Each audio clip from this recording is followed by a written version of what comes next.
friend. Okay. How we doing, everyone?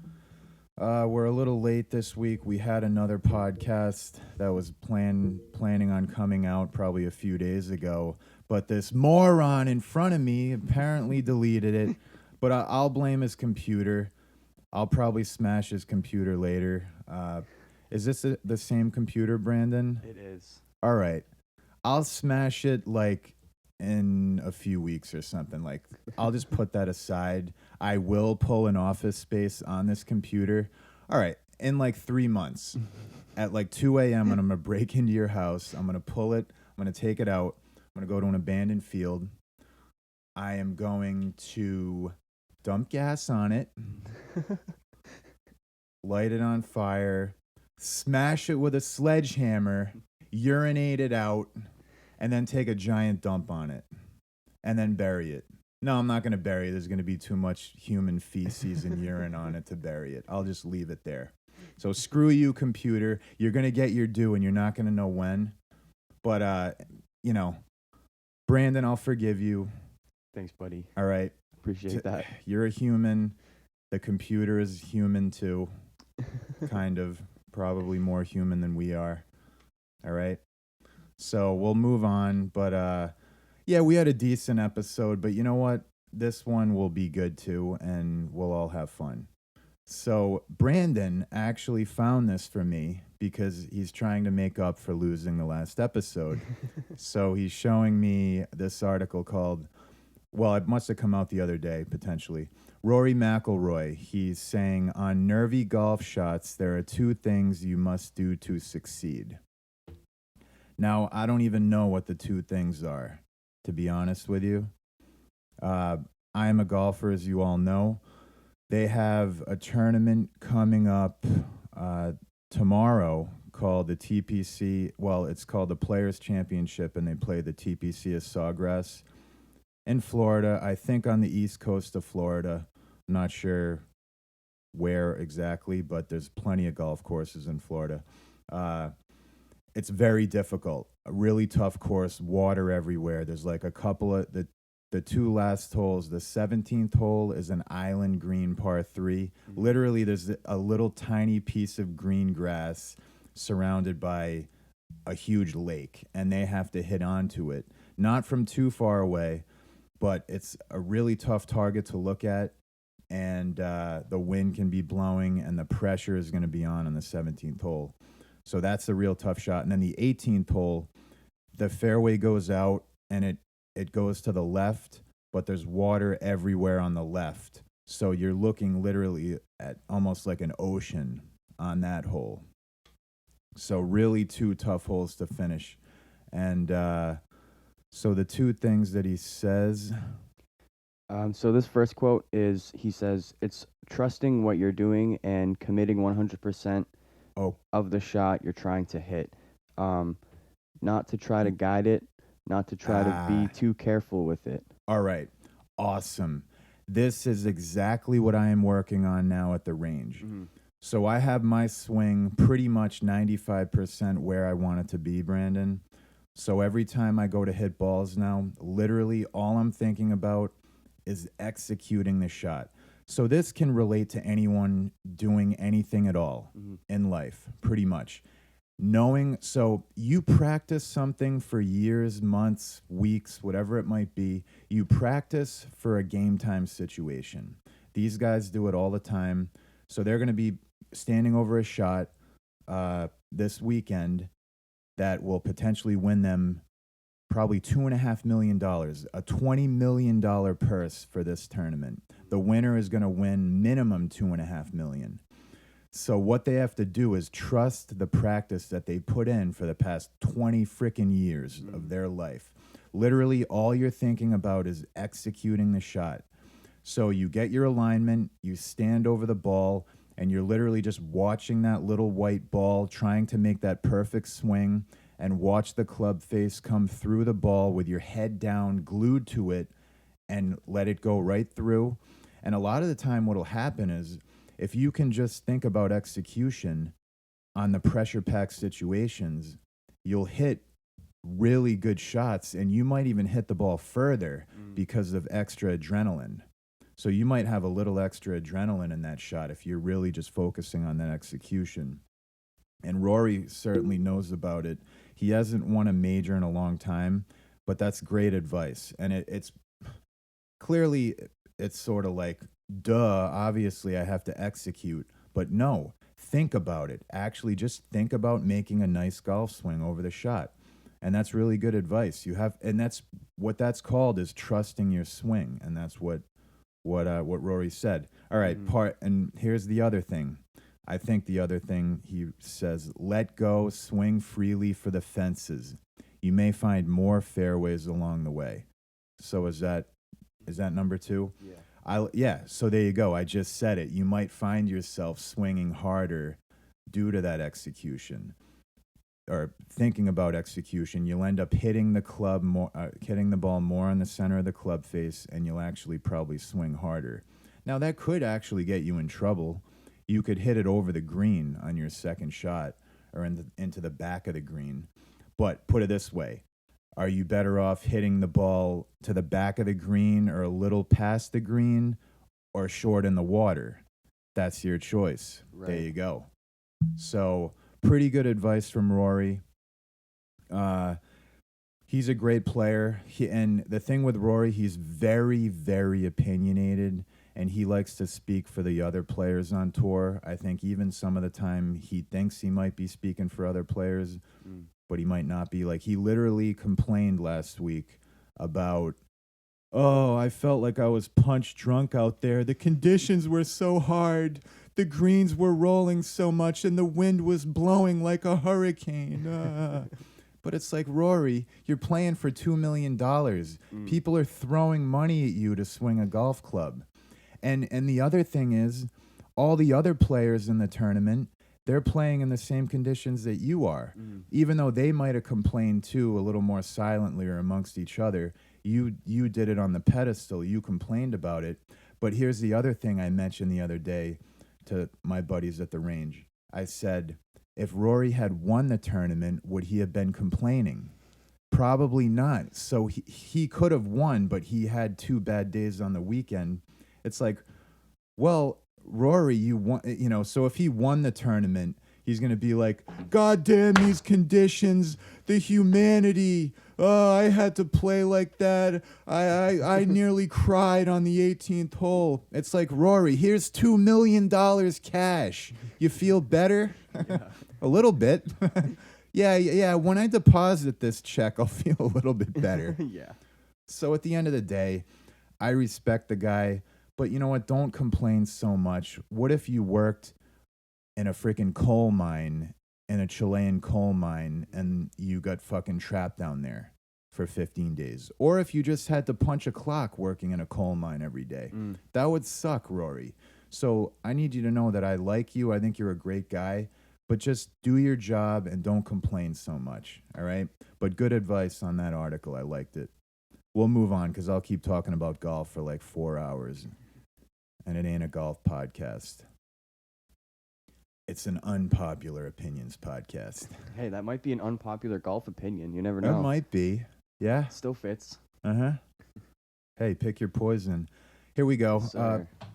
What do you got here, Brandon? This is your thing. You're a car guy. Yeah, so I've been getting into the cars, obviously, and I've been looking for like a little project car for myself. It's like a little $500 one, but prices are pretty weird out there right now. So I found this article, and it says, when will car prices come back to earth? Oh my God. Well, here's the other thing. When will real estate prices come back to earth? When will the stock market come back to earth?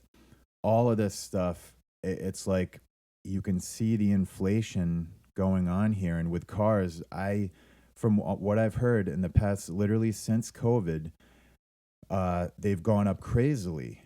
Is that a word, crazily? Of course that's a word. Now. Yeah, it is now. We're putting that in Webster for sure. Well, to keep going with the article, I don't want to get off base. Buyers paid 12.2% more in January 2022 than they did in January 2021. So year over year, a 12.2% increase. Now, the Federal Reserve, who controls the money supply in America, they target inflation. So Our U.S. economy wants inflation, Brandon, whether you know it or not. Call it 3 to 4% a year. That helps with growth. It helps the money supply keep going. Money gets pumped into the economy.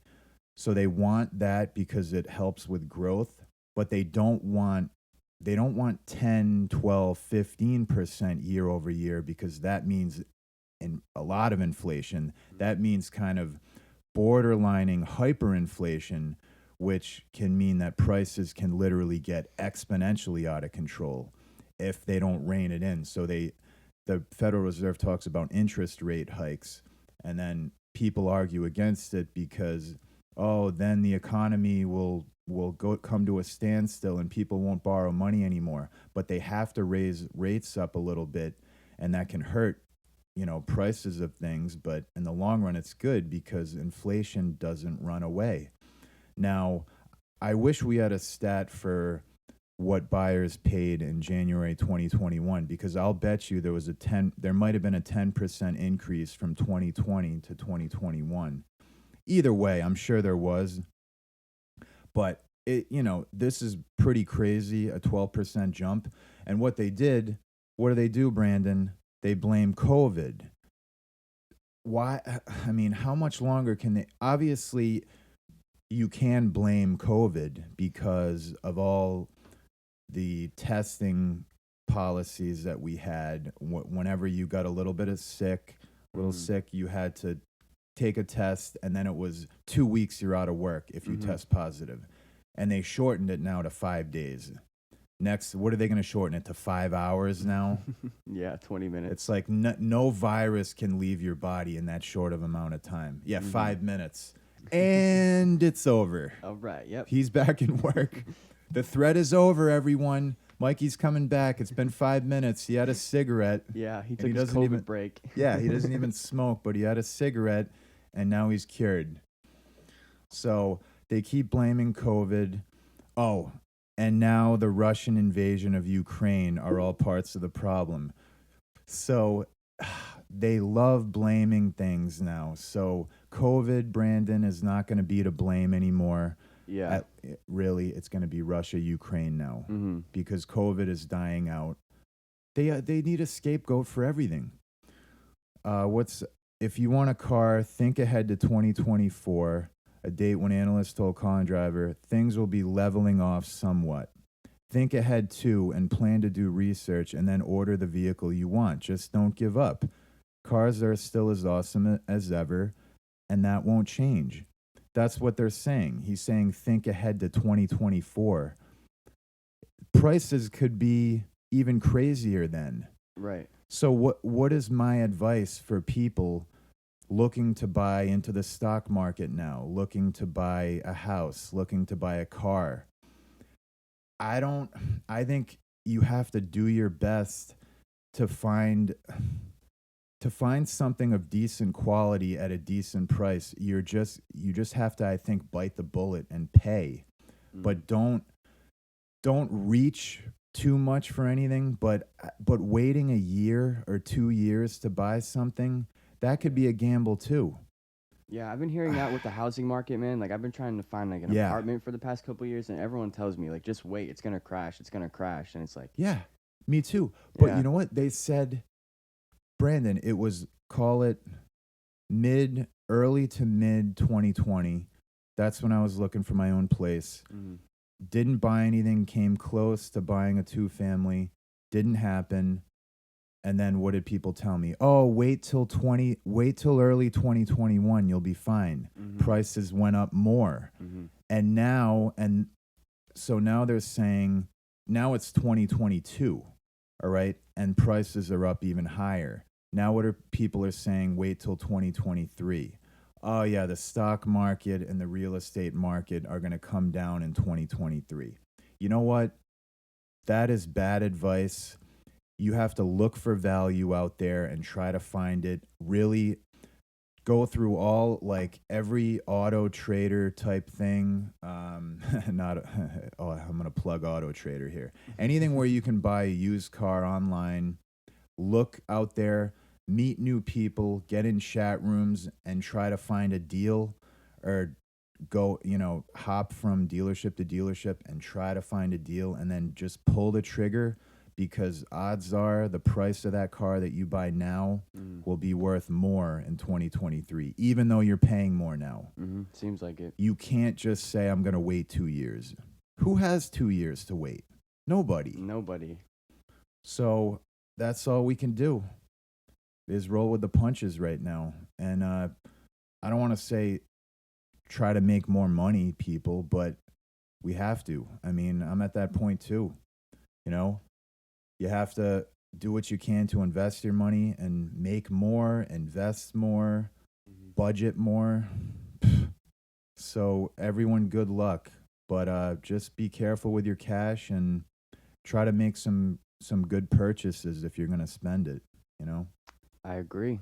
Yeah, we got to and that article specifically is to like the new cars, but I mean even in the used cars, man, like the small like little mom and pop like car dealers and the shops, crazy. They're still feeling, the squeeze too, so they have jacking their prices up probably by a similar percentage of the regular dealers, so I know.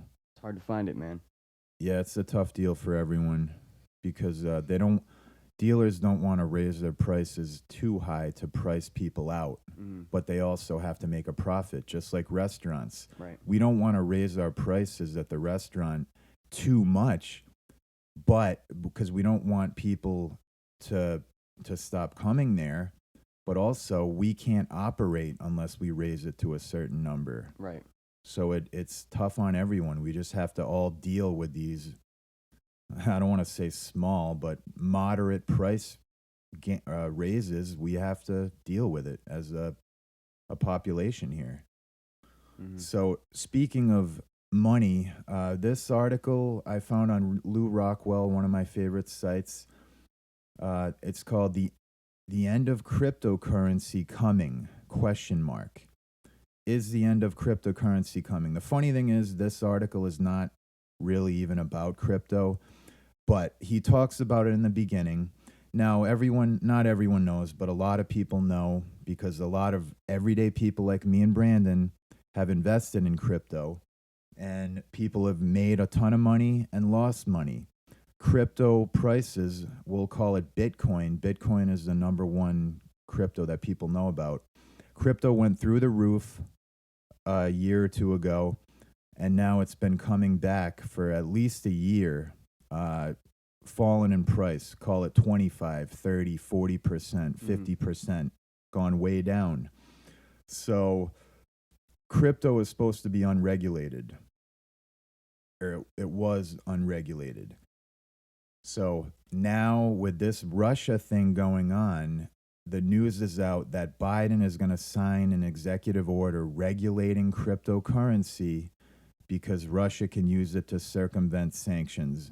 Big words. I don't exactly know what that means, but it means that Russia could use cryptocurrency to make their little war, apparently. And that means that if he can regulate crypto, that means that some cryptos might get shut down, and the hundreds and thousands or more money that people invested into them could be completely go up in smoke, be gone. Yep. And so what he did, he's going to regulate crypto, but now there is talk of moving forward with a central bank cryptocurrency. So the Federal Reserve that I talked about earlier, they print U.S. dollars. The U.S. dollar is our currency now. But I had talked about potentially earlier a digital dollar coming out. So meaning the Federal Reserve is going to switch to crypto, and they might not be printing as much cash anymore. You could call it a digital cryptocurrency, and or a digital dollar as the crypto. And in that case, they're going to make one big crypto in America, and they're going to shut all the other ones down to screw them over. And then essentially, it'll just be like the U.S. dollar again, where the government controls how much can be pumped out there. And he writes here, there will be no competition. Money historically has also been the divine privilege of kings and tyrants. So, meaning the people in charge have run the money supply. They have the money. They decide who gets the money. They decide who they take money away from. So, this is a little bit scary thinking about regulating digital cryptocurrency, because in the past bunch of years, people have talked about, oh, we have our financial independence with crypto now. But no, they're going to start to regulate it, because if we started our own private little economies and we were getting rich, but the government wasn't taxing us, they're going to be pissed off and say, we want our cut. And that's what they're doing. So this article goes on to talk about a lot of other stuff. Biden is now proposing to ban all Russian energy sales to the West. Brandon, that's not a good thing. No, that's a gas lot of prices. Yeah, they're already bad. I was just telling Brandon, gas prices have gone up about $1 in the past few weeks, I feel like. And the last time they rose this quickly was 2008. And I don't even know if they rose this quick. If it rose from like 330 to 430 in a month, or a few weeks to a month, it could rise another $1 in another month. Let's hope to God not. But in New England, we could be seeing California prices in a few weeks. They're paying, in California, they must be paying average, I'll bet you $5.50 in California per gallon. We could be at that level in a few months if we're not careful. And think about California. They could be paying $7 to $8 a gallon. My dad lives out there. Lily's out there. Yeah, she saw it out there. It's like pushing almost $7. And just to answer your question real quick, in 2007 and 8, it rose 8% over the year. So it'd be like roughly 21 cents up from the prior year, I guess. Okay. All right. So that's what that means. Literally not. I don't think it was not as bad back then. No, it wasn't anything like this. Yeah. So we got to be careful. But on top of Biden potentially banning Russian energy, I think we get a good amount of oil from them. We're shutting fossil fuel down. He shut the pipeline down in America. So what are we going to do? All of our cars, not all of them, but the majority of them rely on gas right now. A lot of homes are still heating with oil. We don't have enough of alternative energy to fill the gap right now. So how can he ban Russian imports that are going to help keep our prices down and then shut our own oil production down on top of it? It's a perfect storm for hyperinflation, just crazy energy prices. And there's really no solution. And I know out there, they're all over the internet, a lot of people that are backing what Biden is doing. They're saying, buy a Tesla. But you know what? Some people might not have access to plugging their car in at home every night. And also, it's like 40 grand for the baseline car. 40,000 minimum, 40 to 80 grand.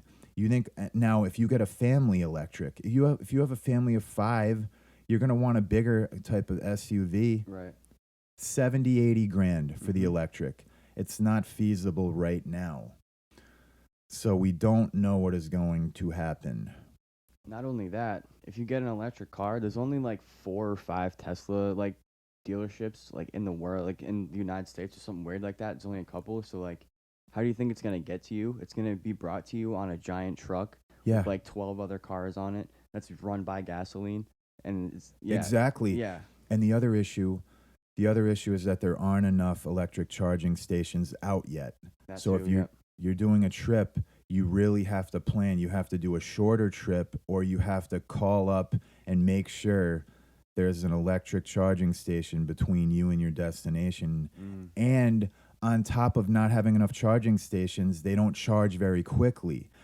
You might have, like, it could be a 30-minute wait, an hour, potentially up to a few hours to fully charge your car. So they have to work on increasing charging speeds. So we have a bunch of issues going on here, and I'll keep going on the article. It's it's kind of a short article, but it's very complicated.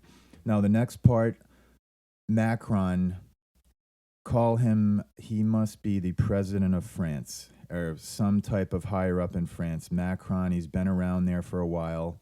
So he's saying he needs this war with Russia to fulfill his agenda and role in the grand scheme. Now, the grand scheme is the Agenda 2030, the New World Order. You can call it whatever you want, but it just means more organized currency.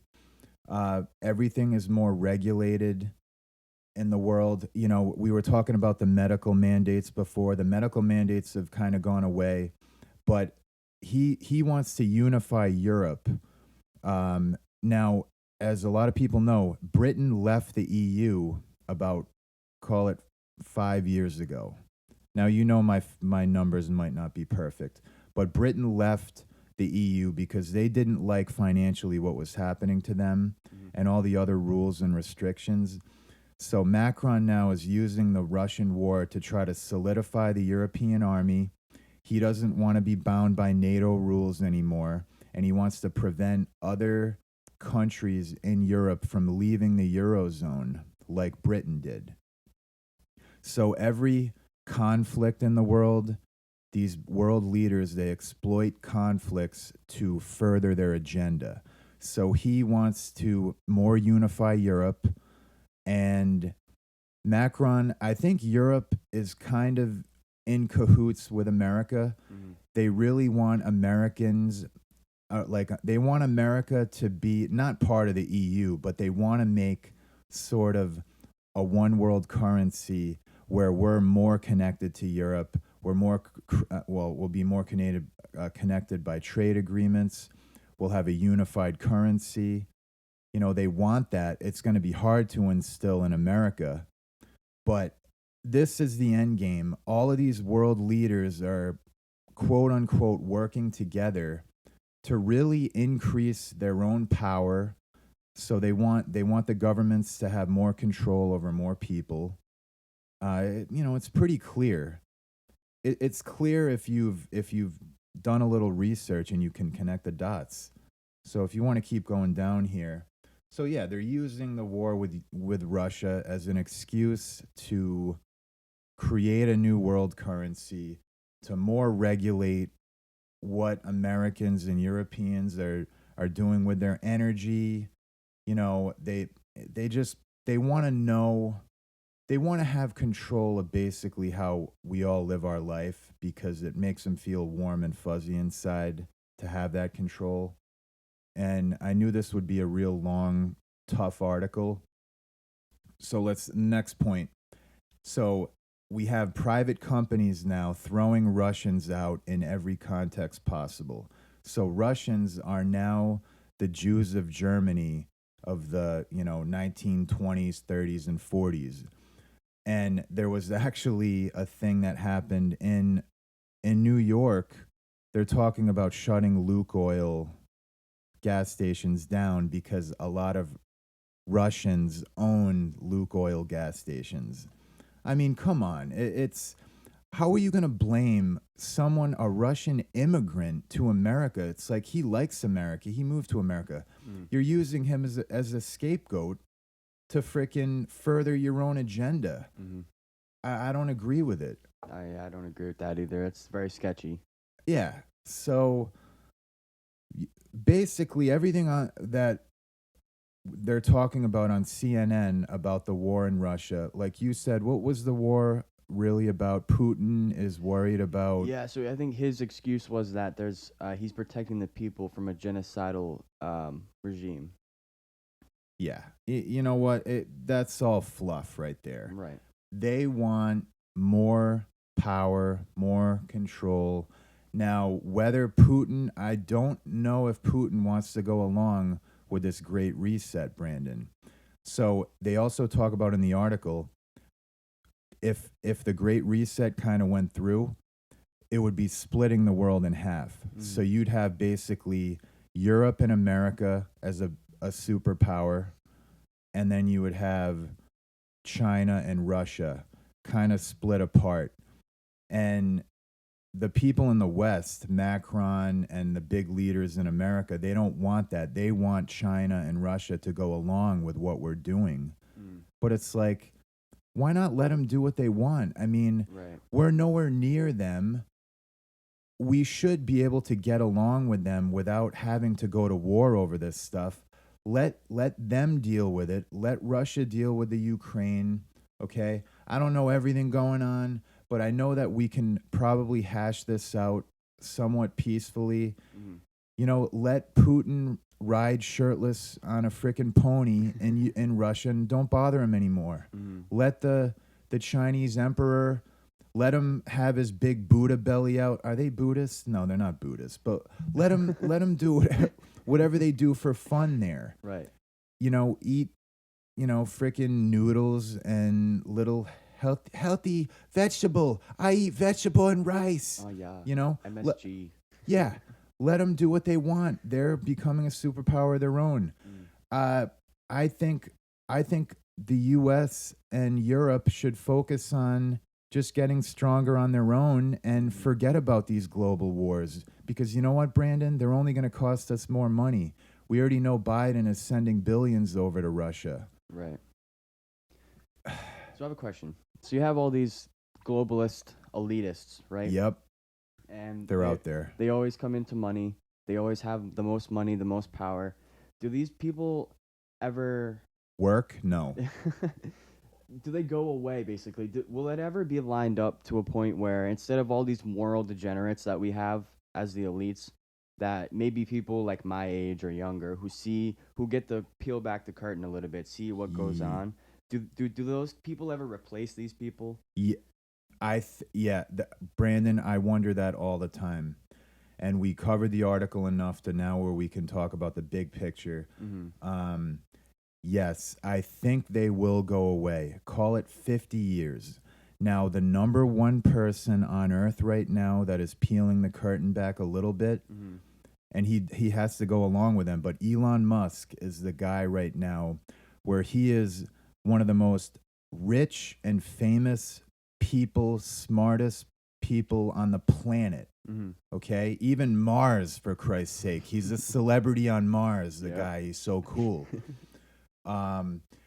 He has taken stances. One thing is about population. Big guys like Bill Gates and Ted Turner, they think we need to depopulate the earth. Oh, that's nice. Yeah, wipe people out. That's great. You're a great guy. Elon Musk has been on record saying we need more. I don't even know if I mentioned this before, but he says we need a higher birth rate. We need more people to run all of our technology and computers and all the infrastructure we have. We need more babies being born. So I think Elon Musk, he's playing both sides of the coin. He has to play hand in hand with the globalists, and they have helped him. But I think his grand scheme is hopefully ultimate freedom. But, you know, technology is definitely involved. He's a big AI person, you know. But yeah, to answer your question, Brandon, I think it'll take 50 years, and it really depends on the children of the elite out there, their children and their children. And it's like, you almost feel like they have no choice. Like their parents tell them when they're born, listen, this is what you have to do. We're part of a global cabal here. We have billions of dollars. You cannot, like, you can't throw bones to the people, man. Like, you can throw little bones, but if you, you know, if you go away from our globalist plan, we're going to lose all of our riches, and we're going to be watered down to the average person. And that's where the Great Reset is a complete hypocrisy, Brandon, because these people running the show that are planning everything, they want all of us to be equal, right? But what are they? Yeah. They're in the 0.0001%. They have billions, dude. Do you think they want to be watered down to living paycheck to paycheck like 90% of the people? No. So it's complete hypocrisy. They ought to just open the floodgates up, let people do what they want in the world, providing you're not being a drug dealer and, sodomizing little kids or God knows what the hell, you could possibly do negative, but do the right thing. But economically, people, you can trade with each other. Gold and silver are all legal. Bitcoin, Dogecoin, asshole coin are all legal tender. You guys figure it out. So the global elite should just stop trying to control people. And the problem is, I told you, they don't have jobs, Brandon. They never had to work. They're born into money. Right. All they do is think about making more money and controlling more people and having more power over people. Right. And until that shit ends, bro, we're screwed. But even if it did end, let's say it ended in 50 years and the world was free again, after another 50 or 100 years, another group would rise to power. Climb back up. There you go. So these people have been in power, call it like 400 years. It was in, I think, the 1700s is when central banking was invented. This is when they really started to consolidate money. Yep, with all those rich 18, families. 19, yeah, maybe 250 years, 300 years. But yeah, God can only hope that the world will become a better place within 50 years, but it really starts with people like me and you, Brandon. We got to be a good role model to frickin' younger kids. We have to be. And that's the only thing that can save humanity, I feel like. Other than a nuclear bomb wiping out everybody, Which then we'd have to rebuild from nothing. That'd be pretty crazy. Imagine. Yeah. Hey, you choose. you guys can choose which way you want to go with all that stuff. Absolutely. All right. This is a long pod. I feel like we've been talking for 4 days. Time for fun. Yeah, we'll end on a really happy note here. All right. North Attleboro coach's 2021 profanity-laden rant draws parents' complaint. All right, so what happened here? All right, so this was my math teacher when I was in high school. All right, now he's a baseball coach for the North Attleboro high school kids, and they went out. That's a picture of him right there. Oh, God. They went out. They had a game. This was in January of 2022. They went out. They had a game, performed horribly. And I guess they were talking a lot of shit to the other team, and they were met by the coach in the locker room with some very strong words. Oh, my God. And there's like a 0.001% chance that this coach was maybe having not a great day on top of it all. I mean, you could hear. We have a video we'll play, and you can let me know what you think. All right. I have never seen this video before.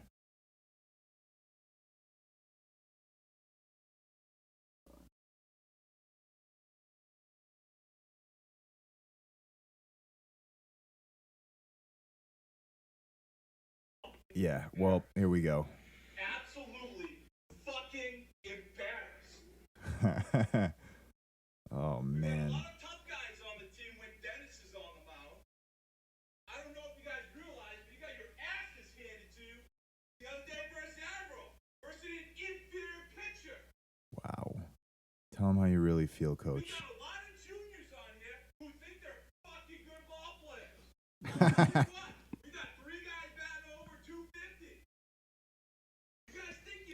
Not great. 3 guys over 250. They need a few more if you want to win the big one. Wow, lots of F-bombs.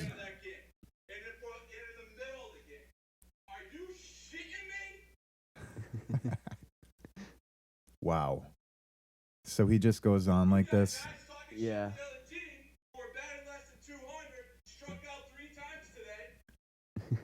Wow. All right. So yeah, basically he drew a lot of eyes to him with that video. One of the kids recorded it because they were, offended or upset that they were getting yelled at.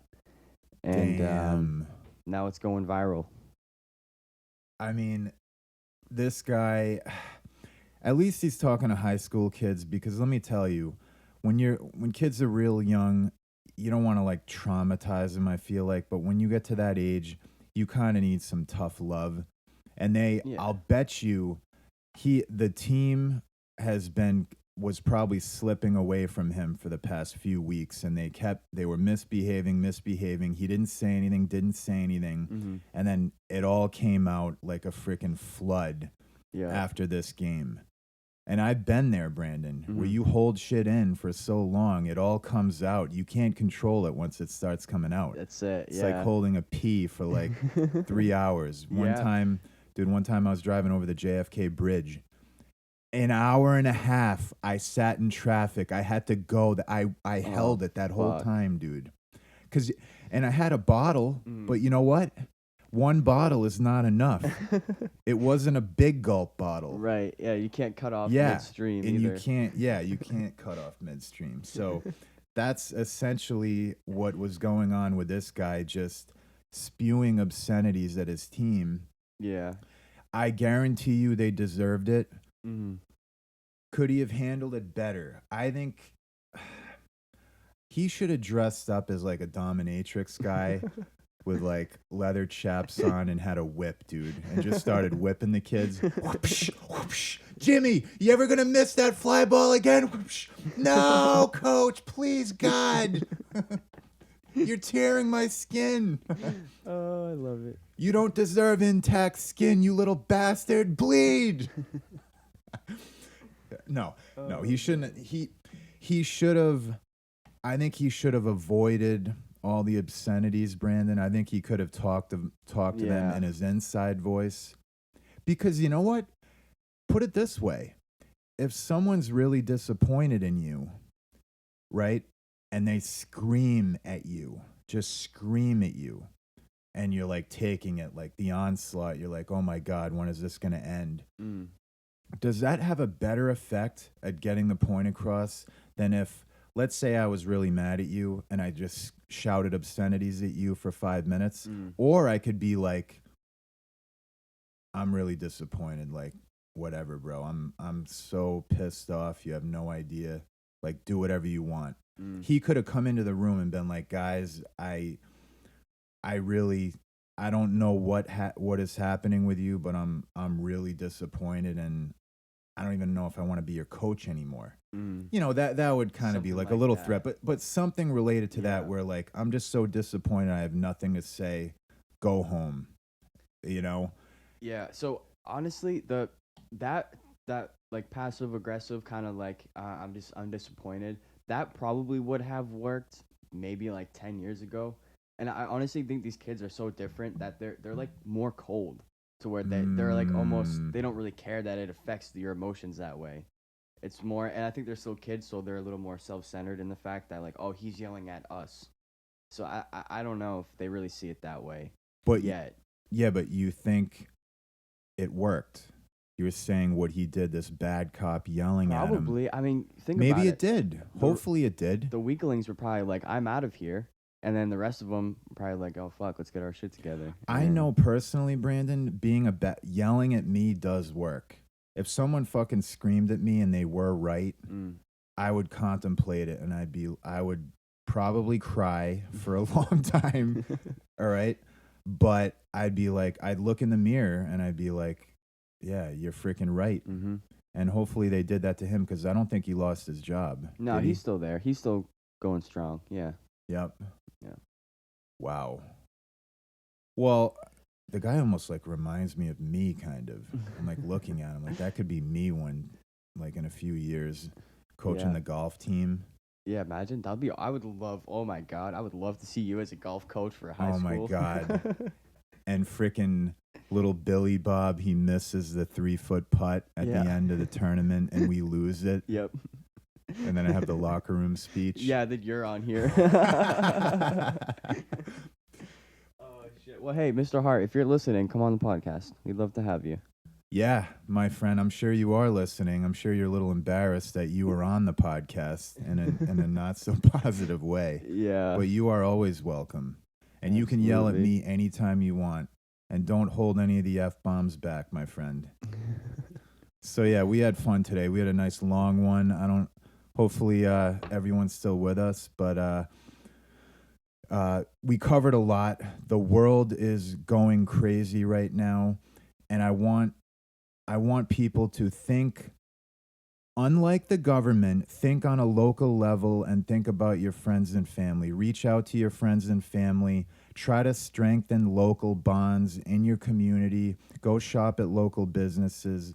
Call your grandmother.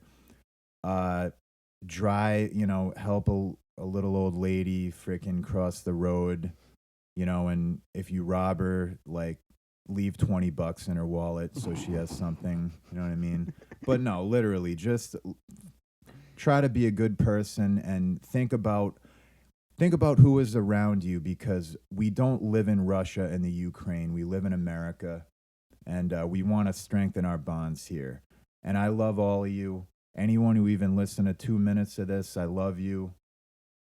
If you hate it, that is your right. So, but all right, I'll come after you if you hate this. I will. I'll find you. No. But everyone have a good day, and just be kind, and before you get angry like the coach, just like listen to a Bob Marley song. Take a deep breath, because there's always tomorrow. There's always tomorrow. All right, Brandon, you good?